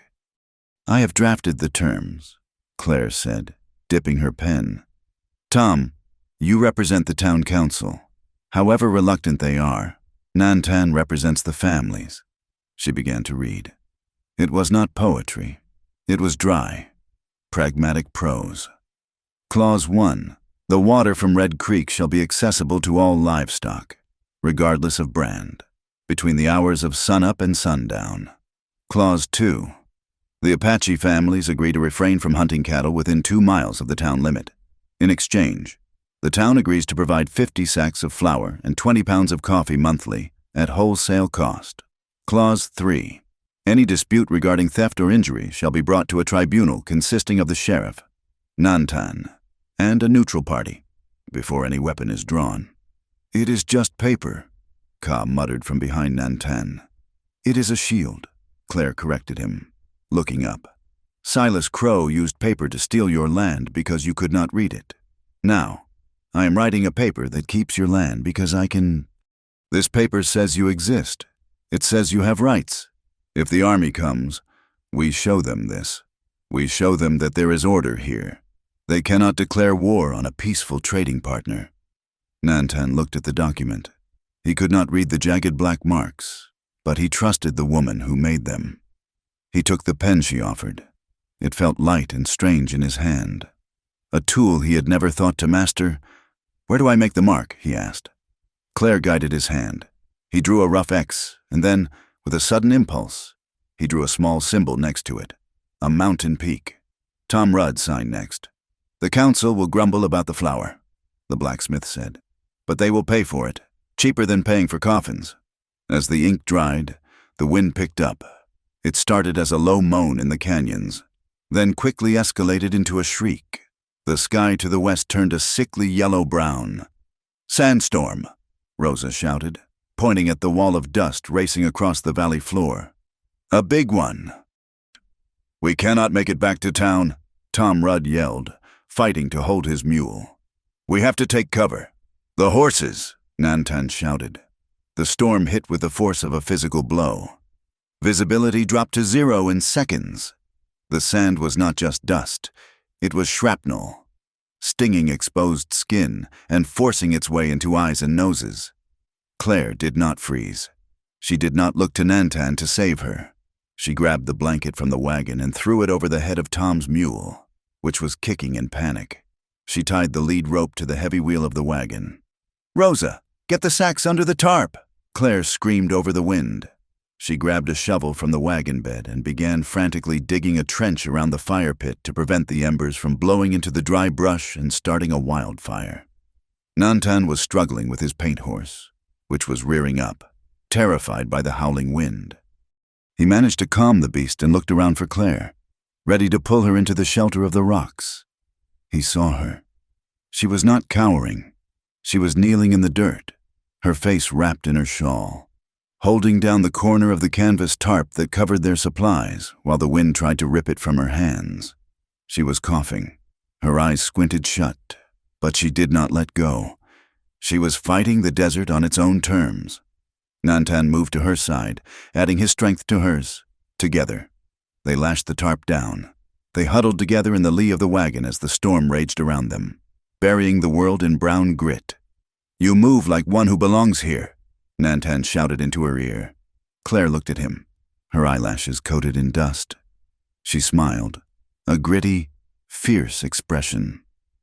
"I am not a guest anymore. Nantan, I live here." The storm lasted an hour. When it passed, the world was reshaped. Dunes had shifted. The road was gone, buried under fresh sand. But the wagon stood. The supplies were safe, and the document, rolled tightly in its leather tube, was untouched. The sun was setting when they saw a lone rider approaching from the south. He was slumped in his saddle, his horse walking with a plodding, exhausted gait. It was Deputy Harlan Voss, but he was not wearing his badge. His hands were tied to his saddle horn. Leading his horse was the U.S. Marshal, and walking behind the horse, tied by a long rope to the saddle, stumbling and ragged, was Jonah Pike. The group stopped near the lean-to. The Marshal tipped his hat to Claire. "Miss Whitmore," the Marshal said. "Found this one trying to buy a ticket to Mexico and Tucson. Thought you folks might want to see justice done." Jonah Pike looked terrible. His clothes were torn, his face sunburned and peeling. He looked up at Nantan, then at Claire. His eyes were desperate. "Claire," Pike croaked. "Please, tell him. I was just the messenger. I just did what Crow paid me to do. I am a white man. Claire, you cannot let them take me to Yuma. I will die in that stone box."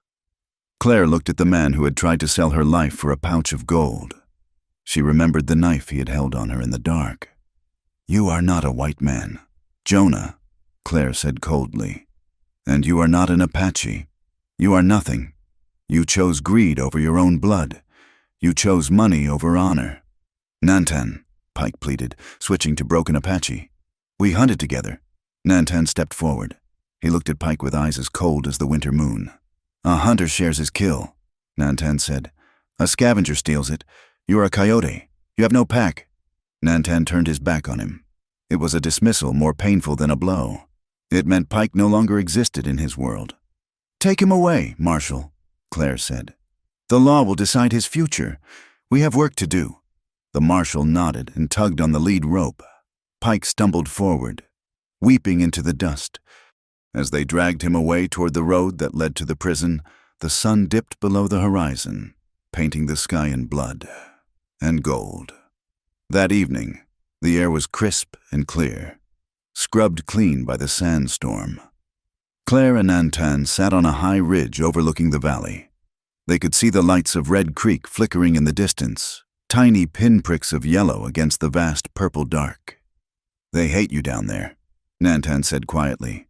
"Some of them," Claire agreed. "But Mrs. Delaney left a fresh apple pie on my windowsill this morning, and Tom says the school board is voting to keep my contract, provided I do not teach heathen ideas." "And will you?" Nantan asked. "I will teach them to read." Claire said, "And I will teach them that the history of this land did not begin when the railroad arrived. That is dangerous enough." Nantan chuckled. He reached into his pouch and pulled out a small, polished stone. It was turquoise, blue as the summer sky. He pressed it into her hand. "Ishta says the storm accepts you," he said. "She says you have the soul of a cactus, prickly on the outside, but holding water on the inside." Claire laughed, a genuine, hearty sound that echoed off the rocks. "I think that was a compliment." "It was," Nantan said. He grew serious. "I cannot keep you in the mountains forever. Claire, you have work in the town. I have worked with the tribe. We will be apart." "We will be apart during the day," Claire corrected him. "But the treaty says the road is open. I will ride to you, or you will ride to me." "It is dangerous," Nantan said, "to live between two worlds." "We are not between worlds," Claire said. She leaned against his shoulder, looking out at the vast, terrifying, beautiful land that was now her home. "We are making a new one." Nantan wrapped his arm around her. The fear of the town, the doubt of the elders, the threat of the army, it was all still there, lurking in the shadows. But for tonight, they had won. They had faced the storm and remained standing. "A new world," Nantan echoed. "Then we will build it slowly." "Yes," Claire whispered. "Slowly." The letter lay on the rough pine desk, the ink still wet and glistening in the shaft of sunlight that pierced the dusty window of the schoolhouse. Claire Whitmore stared at her own handwriting, the loops and curves of the letters looking strange, as if they belonged to a woman she no longer recognized. "Dear Cousin Elizabeth, I received your package of lace and the return ticket to St. Louis. I am sending the ticket back. You ask when I will come home to safety. You ask when I will leave this savage land where men shoot each other over water and dust. I cannot come home, Elizabeth, because I am already there." Claire set the pen down. She did not need to explain the rest. She did not need to explain that safety in St. Louis meant a cage of corset stays and social expectations, a life where her biggest decision would be what color embroidery thread to purchase. Here, safety was a loaded Winchester leaning against the doorframe. Here, safety was the knowledge that the man she loved was watching the ridge line. It was a harder life, a life that etched lines around her eyes and roughened her hands. But it was a life she had chosen. She folded the letter and sealed it with a drop of red wax. Outside, the bell of the Red Creek Church began to toll. It was Sunday, 6 months since the day Silas Crow had fallen into the rushing waters. The town had changed. It was not a paradise. There were still drunks in the saloon and arguments over fence lines, but the fear that had choked the valley like a poisonous weed had withered. Claire picked up her shawl, the woven Apache wool that had caused such a scandal months ago, and draped it over her shoulders. She walked out of the schoolhouse, not toward the church, but toward the edge of town where the desert began. Waiting for her, leaning against the rail of the new corral, was Nantan. He did not look like a townsperson, nor did he look like the wild shadow that had frightened the stagecoach passengers. He wore a clean cotton shirt tucked into buckskin trousers, and his hair was tied back neatly. He looked exactly like what he was, a man who stood with 1 foot in the granite of the mountains and 1 foot in the dust of the Commerce Road. "The letter is written?" Nantan asked as she approached. "It is written," Claire said. "I told them I am staying."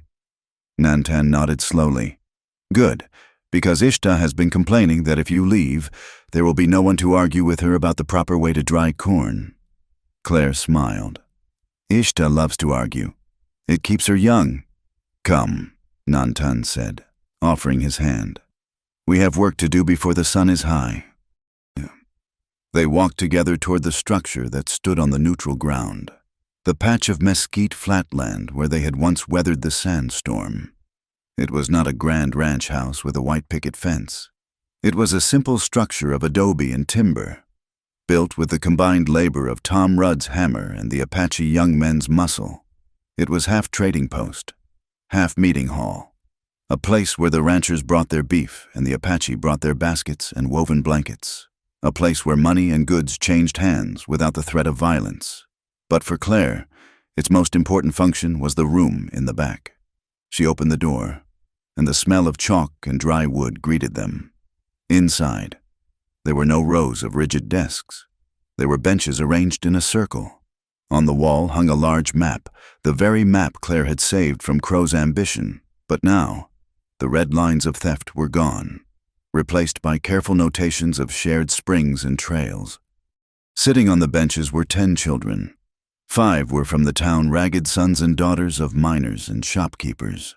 5 were from the tribe, silent, watchful children with eyes like obsidian. This was Claire's bilingual experiment, as the skepticism of the town council called it. "Good morning," Claire said, stepping into the center of the circle. "Good morning, Miss Claire." The town children chorused. The Apache children nodded respectfully. "Today," Claire said, picking up a piece of chalk, "we are going to talk about history. Not the history in the books from the East, but the history of the ground under your feet." She wrote a word on the slate home. Then, she handed the chalk to a young Apache boy named Little Hawk. "How do you say this in your tongue?" Little Hawk stood up, his small chest puffing out. He wrote a series of symbols next to the English word and spoke it aloud, a guttural, resonant sound that seemed to vibrate in the air. "Gawa," Nantan said from the doorway, his voice deep and approving. The town children tried to repeat it, stumbling over the syllables. The Apache children giggled, then corrected them, not with malice, but with the patience of those who know the land better. Claire watched them. This was the future.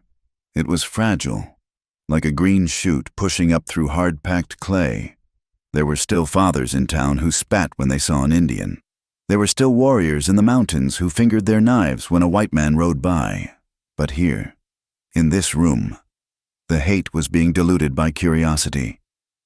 "The future is not in the gun," Nantan had told her once. "The future is in the mind of the child who does not know he is supposed to hate."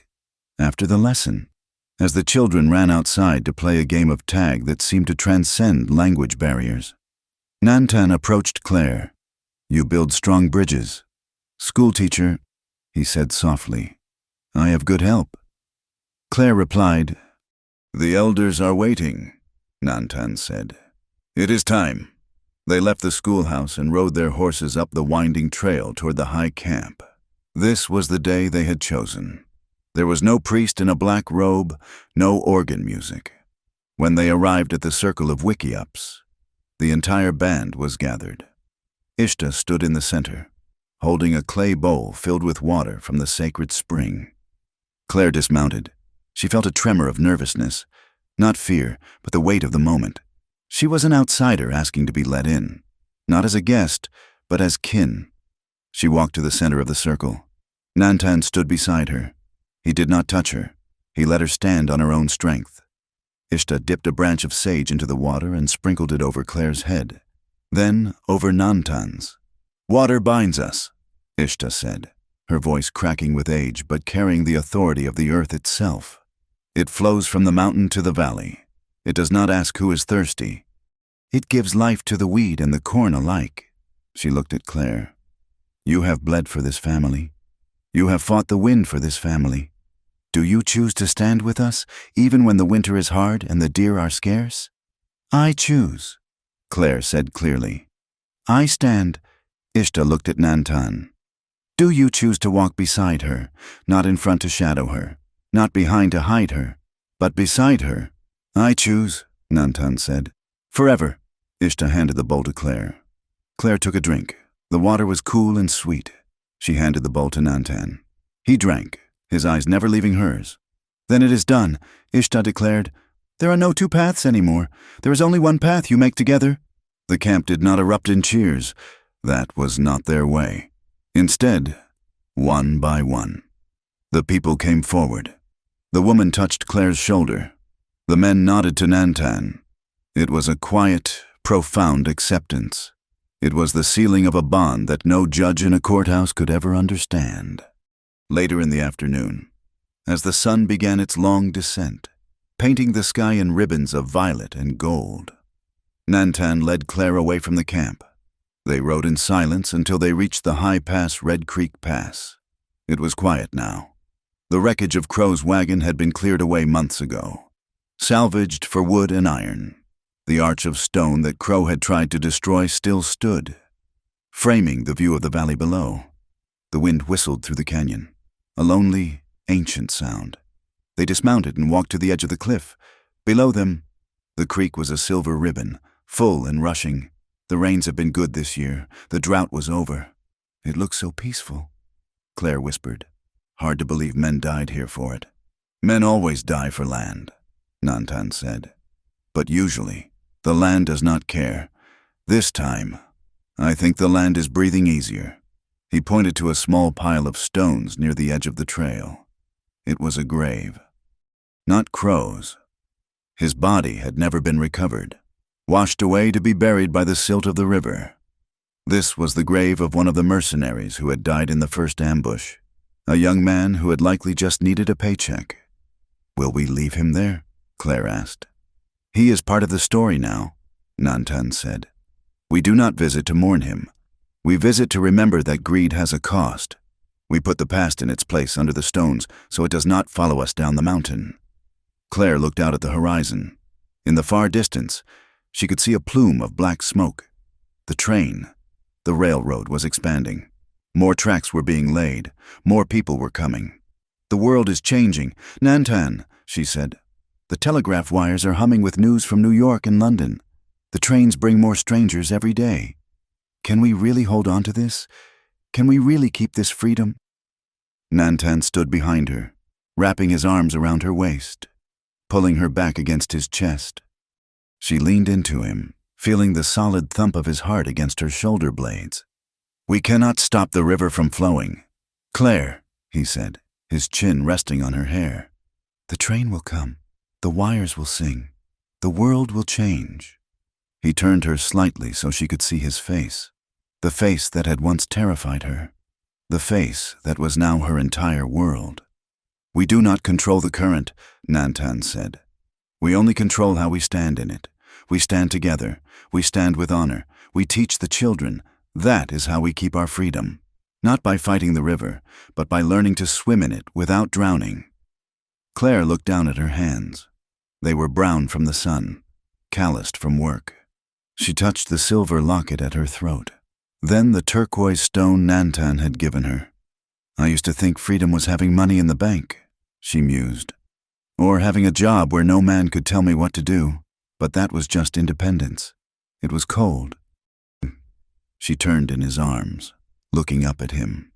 The dying light caught the gold flecks in her eyes. Freedom is the ability to choose your burdens, she whispered. I chose this burden. I chose this life, and because I chose it, it is not heavy. It is wings. The wind gusted, blowing a lock of hair across her face. Nantan reached up and tucked it behind her ear, his touch lingering on her cheek. The memory of the title of their story, the fear she had once felt. The whisper in the dark drifted through her mind like a ghost, only to be banished by the warmth of the reality they had built. She remembered the night in the cave, the terror of the stagecoach, the trembling confession of her innocence. I am still a virgin. It had been a plea for mercy then. Now, looking at the man who had treated her with such infinite patience, she realized it had been the beginning of her power. I am not afraid anymore, Claire said softly. I know, Nantan replied.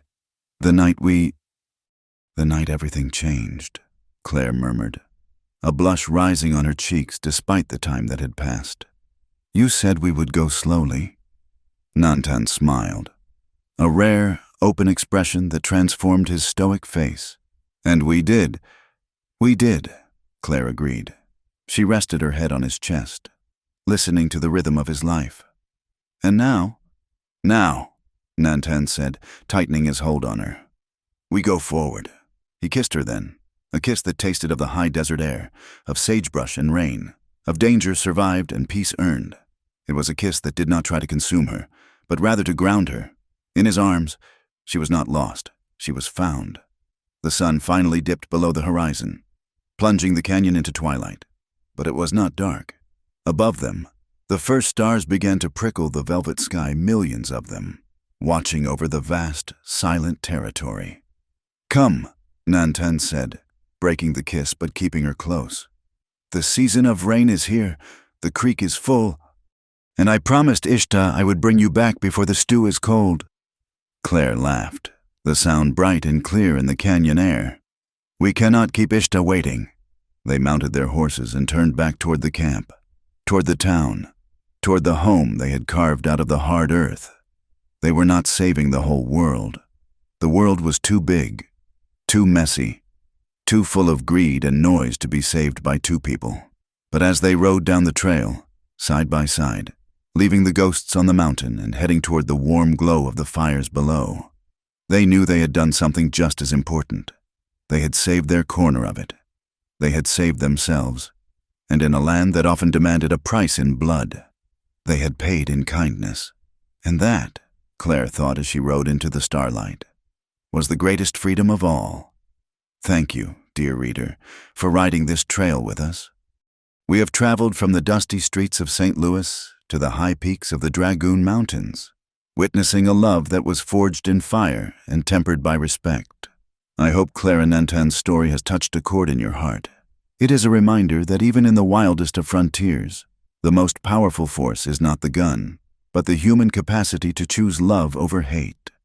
I would love to know where you are listening to this story from. Are you sitting on a porch in Texas, riding a subway in New York, or perhaps watching the rain fall in London? Please leave a comment below and share your location and your thoughts on the ending. Did they make the right choice? If you enjoyed this journey into the American West, please subscribe to my channel. Wild West Tales. Hit that like button to let me know you want more stories like this. And if you really want to support the channel, press that hype button so this story can reach more ears. Until the next campfire, keep your powder dry and your heart open. Goodbye, friends.